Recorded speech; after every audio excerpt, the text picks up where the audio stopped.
It's Severe Weather Week here in Hampton Roads, and today, Tuesday, we're talking about tornadoes and tornado safety. So let's first talk about how a tornado forms. A lot of times when we have these big thunderstorms developing in the summertime or along the line of a cold front, we'll have winds blowing in different directions. At the surface, they might be blowing in one direction, and then we see a little bit of a twist in the atmosphere. Winds aloft are blowing in a different direction, or sometimes they're even blowing in the same direction but at different speeds. Now what happens is, once those winds are blowing at different speeds or in different directions, we start to get a counterclockwise flow in the atmosphere, the circulation that at first is horizontal. But as the strong updrafts pull in that rotating spiral of air, we eventually see that classic counterclockwise column of air developing, and we start out with a funnel cloud that eventually reaches to the ground and becomes a tornado. So what happens if you're inside and a tornado develops?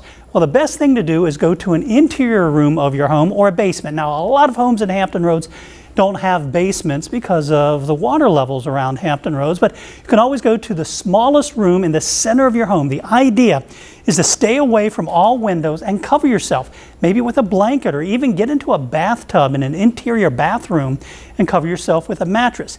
If you're in a high-rise, go to the lowest floor possible or seek shelter in an interior stairwell. Now, what happens if you are outside? Well, the first thing is certainly to try to seek shelter in a building. If you're unable to do that, get away from trees and cars, anything that a tornado could pick up.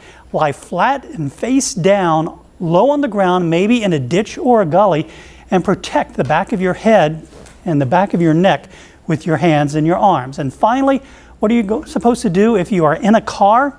Well, seek shelter in a building or underground. Of course, if you can't do that, park the car out of traffic and stay in the car with a seatbelt on. Now, years ago, we would say get out of the car and go somewhere, but if it's a relatively weak tornado like we see here in Hampton Roads, it's a better idea to stay inside your car, put your head down below the window level, and cover your head with your hands or a blanket or coat, and only leave the car if you can safely get to a lower level of a building or a sturdy shelter.